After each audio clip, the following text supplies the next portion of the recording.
यो given electrical सर्किटमा हेर त एप्लाइड पोटेन्शियल एबी को एक्रसमा परपेन्डिकुलरली कुनै एउटा लाइन ड्र गर्यौं भने टु आइडेन्टिकल पार्टमा सर्किट ब्रेक हुँदैछ हैन त। मैले यो एप्लाइड पोटेन्शियल एबी को लाइन्समा कुनै लाइनलाई परपेन्डिकुलरली ड्र गर्दाखेरि रेसिस्टर्सको कम्बिनेसन इक्वाली टु पार्टमा ब्रेक हुँदैछ भने such type of the combination of resistors is called mirror symmetric. यो mirror symmetric combination of the resistors छ भने अब यस्तो रेसिस्टर्सको कम्बिनेसनलाई सल्भ गर्नु पर्यो भने के गर्ने, सपोज गरे यो फर्स्ट ब्रान्च एसी मा जाने करेन्टलाई मैले I1 सपोज गरे भने यसको इमेज ब्रान्चमा आउने करेन्ट पनि I1 नै हुन्छ।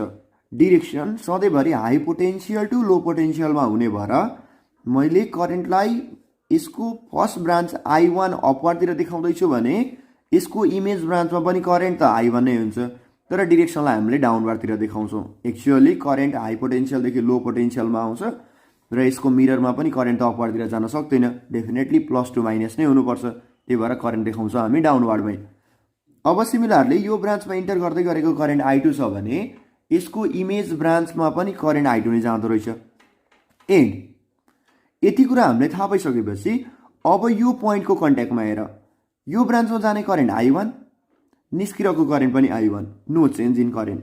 सिमिलरली यो ब्रान्चमा इन्टर गर्दै गरेको करेन्ट I2 छ भने र यसको इमेज ब्रान्चमा पनि करेन्ट I2 छ भने यो पोइन्टमा आएर करेन्ट चेन्ज भएको छ भन्दाखेरि डेफिनेटली छैन। त्यसैले यो डी भन्ने पोइन्ट जहाँ चाहिँ हामीलाई डायग्राममा कनेक्ट गरेर देखाउँछ एक्चुअली आइडियल्ली यो पोइन्ट यहाँ कनेक्ट भएकै रहेछ। यो रेसिस्टर्स 8 ओम र 8 ओम यो पोइन्टमा आएर कनेक्ट गरेको भए त यो पोइन्ट करेन्ट चेन्ज भएर अब I2 देखि कुनै I2 भन्दा इन्क्रिज अर डिक्रिज हुन सक्थ्यो, तर अहिले करेन्ट त एज इट इज छ भनेपछि यो रेसिस्टर्स 8 ओमले यो पोइन्टमा ल्याएर करेन्ट दिएकै छैन, द्याट इज यो पोइन्ट आइडियल्ली डिस्कनेक्ट रहेछ। अब मैले यो सर्किटको एक्चुअल सर्किट डायग्राम ड्र गर्नु पर्यो भने म यसरी ड्र गर्न सक्छु। यहाँ हेर, यो 20 ओम रेसिस्टर्स ओके 20 ओम नै छ, यो पोइन्ट सी मा गएर कनेक्ट भयो र एनदर साइडमा फेरि 20 ओमको रेसिस्टर छँदैछ। यो तलको रेसिस्टर्स 10 ओम र 10 ओम भनेको सिरिजमा छँदैछन्, तर यो 8 ओम रेसिस्टर्स यो पोइन्टमा आएर कनेक्ट गरेको छ त भन्दाखेरि डेफिनेटली छैन। त्यसो भए यसको लागि चाहिँ मैले डिस्कनेक्टेड फिगर सो गर्छु यसरी। सपोज गरे यो पोइन्ट भयो डी र यो रेसिस्टर्स गयो यतातिर, भ्यालु पुट गरेर 20 ओम 20 ओम 10 ओम 10 ओम र यो 8 ओम र यो 8 ओम, द्याट इज एक्चुअली यो सर्किटको इक्विभ्यालेन्ट रेसिस्टेन्स निकाल्नको लागि हामीले पहिला सर्किटलाई चेन्ज गर्दो रहेछौँ यो फर्ममा, किनभने यो पोइन्टबाट करेन्ट कनेक्ट भएको थिएन यसमा। गिवन सर्किटलाई हामीले यो सिम्प्लिफाइड सर्किटमा ड्र गर्यौँ भने अब यसको इक्विभ्यालेन्ट रेसिस्टेन्स इजिली निकाल्न सक्छौँ। अब यो फिगरमा हेऱ्यो भने यो एक्चुअली यो 8 ओमबाट करेन्ट फ्लो हुन्छ भन्दाखेरि डेफिनेटली हुँदैन, किनभने यसमा हेर्दैछौ भने यो पोइन्ट र यो पोइन्ट भनेको प्यारलल कम्बिनेसनमा छ। यताबाट सर्ट सर्किट छ भने यो ब्रान्चबाट करेन्ट पास हुन्छ त भन्दाखेरि डेफिनेटली हुँदैन, करेन्ट त सर्ट सर्किटतिरै जान्छ, किनभने यो ब्रान्चमा कुनै पनि रेसिस्टर छैन, यो ब्रान्चमा मात्र रेसिस्टर छ भने यो पाथबाट आएको करेन्ट टोटल्ली यो पाथबाट जान्छ।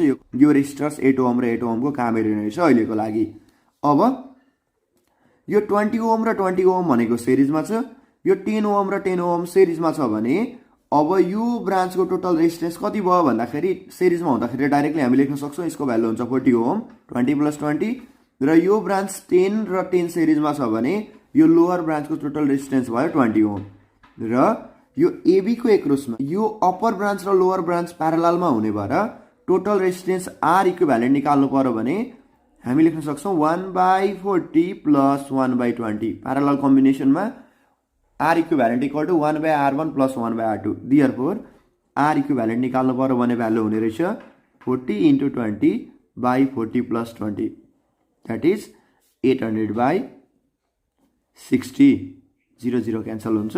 यसलाई लेख्न सक्छौँ हामी 40/3 ओम। अब नेक्स्ट सेम टाइपको क्वेसन मैले लेखेको छु। यसमा हेर त, नेक्स्ट इलेक्ट्रिकल रेजिस्टर्सको कम्बिनेसन छ। यो मिरर सिमेट्रिक छ कि छैन भनेर बुझ्नको लागि अब पोटेन्शियलको एक्रसमा मैले कुनै लाइन्स ड्र गरेँ भने, मैले यो पोइन्टमा लाइन ड्र गरेँ भने यो इमेजिनरी लाइन्सले सर्किटलाई इक्वाली टु पार्टमा ब्रेक गर्छ होला। द्याट इज यो आर को इमेज यहाँनिर छ, यो आर को इमेज यहाँ छ, यो आर को इमेज यहाँ छ।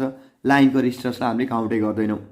त्यसो भए चाहिँ अब सच टाइप अफ रेजिस्टर्सको कम्बिनेसनमा मिरर सिमेट्रिक छ भने अब टोटल यसको इक्विभ्यालेन्ट रेजिस्टेन्स निकाल्नु पर्यो भने के गर्ने? इच ब्रान्चमा जाने करेन्टलाई मैले I1, I2 र I3 सपोज गरेँ र यसको इमेज ब्रान्चमा आउँदै गरेको करेन्ट पनि इक्वल हुन्छ। द्याट इज यो I1, यो करेन्ट I2 र यो करेन्ट हुँदो रहेछ I3। अब यो करेन्ट I1 जाँदैछ, यसको ब्रान्चबाट पनि I1 नै करेन्ट आउँदैछ। यो I2 इन्टर गर्दैछ भने I2 नै जाँदैछ र यो I3 जाँदैछ भने I3 नै फर्किरहेको छ भने यो रेजिस्टर्स R को एक्रसबाट करेन्ट पास भएछ भन्दाखेरि डेफिनेटली छैन, किनभने यो पोइन्टबाट करेन्ट डाउनवार्डतिर और यो पोइन्टबाट करेन्ट अपवार्डतिर गएको भए त यो करेन्टको भ्यालु त चेन्ज हुनु पर्थ्यो। तर मिरर सिमेट्रीको कन्सेप्टबाट हेऱ्यौँ भने करेन्ट त जति करेन्ट इन्टर गर्छ त्यति नै करेन्ट आउँछ त्यो ब्रान्चबाट। त्यसो भए यो रेजिस्टर्स R र यो रेजिस्टर्स R ले एक्चुअली सर्किटमा करेन्ट क्यारी गरेकै छैन। द्याट इज यो सर्किटबाट करेन्ट पास भएको छैन भनेपछि यो रेजिस्टर्स कनेक्ट गरे पनि इक्विभ्यालेन्ट रेजिस्टेन्स निकाल्नको लागि कुनै पनि रोल प्ले गरेन, किनभने यसले करेन्टलाई अपोज गरेकै रहेछ, यसको थ्रुबाट करेन्ट पास भएकै छैन। अब हामीले यो दुईटा रेजिस्टर्सलाई रिमुभ गर्यौँ भने अब सिम्पल्ली ए र बी को एक्रसमा हेऱ्यौँ भने यो ब्रान्चमा टोटल रेजिस्टेन्स भयो 2R, R र R सिरिजमा छ। यो ब्रान्चको पनि 2R, R र R सिरिजमा छ र यो ब्रान्चको पनि 2R, R र R सिरिजमा छ। देयरफोर टोटल रेजिस्टेन्स चाहिँ निकाल्नु पर्यो भने हामी के गर्न सक्छौँ? इच ब्रान्चको रेजिस्टेन्स 2R, 2R र 2R प्यारलल कम्बिनेसनमा हुने भयो। त्यसो भए टोटल रेजिस्टेन्स R इक्विभ्यालेन्ट निकाल्नु पर्यो भने 1/2R plus 1/2R plus 1/2R 1/R equivalent equal to हुँदो रहेछ 3/2R। Therefore equivalent resistance across the point of A दियो भने भ्यालु आउँदो रहेछ 2/3 अफ R। यसरी निकाल्न सक्यौँ इजिली। अब नेक्स्ट क्वेसन हेर। क्वेसन छ find the R equivalent across the point of AB भनेर दिएको छ। मैले अहिले AB को एक्रसमा कुनै लाइन्स ड्र गरेर सर्किटलाई सिमेट्रिकली ब्रेक गर्न सक्छु भन्दाखेरि त मैले यहाँनिर ड्र गरेँ भने पनि लाइन्सलाई यो पार्टको रेजिस्टर्सको कम्बिनेसन र यो पार्टको रेजिस्टर्सको कम्बिनेसन त सिमेट्रिक हुँदैन। त्यसो भए मैले AB को एक्रसमा डाइरेक्टली मिरर सिमेट्रिक हेर्न सक्दिनँ भने म कुनै पोइन्ट सपोज गर्छु C भन्ने पोइन्ट यहाँनिर। अब मैले लाइन्सलाई यो पर्पेन्डिकुलरली ड्र गरेँ भने चाहिँ सर्किट सिमेट्रिकली ब्रेक हुन सक्छ। अहिले गिवन सर्किट AB को एक्रसमा मिरर सिमेट्रिक त छैन, तर पोइन्ट CB को एक्रसमा चाहिँ मिरर सिमेट्रिक हेर्न सक्छौँ। मैले यो पोइन्ट्समा लाइन ड्र गरेर यो पोइन्टमा एउटा इमेजिनरी लाइन सपोज गरेँ भने अब पोइन्ट C र B को एक्रसमा हेऱ्यो भने चाहिँ सर्किट सिमेट्रिकली ब्रेक भएको छ। R को इमेज R, R को इमेज R, यो R को इमेज R छ। त्यसो भए अब यो मिरर सिमेट्रिकको हेल्पबाट यो mirror symmetric circuit across the point CB को एक्रसमा फर्स्टमा टोटल इक्विभ्यालेन्स निकाल्ने र यसको टोटल इक्विभ्यालेन्स आयो भने त यो AB को एक्रसमा डाइरेक्टली यो रेजिस्टर्स R र यसको कम्बाइन इक्विभ्यालेन्ट रेजिस्टेन्स त सिरिजमा हुन्छ, इजिली निकाल्न सक्छौँ।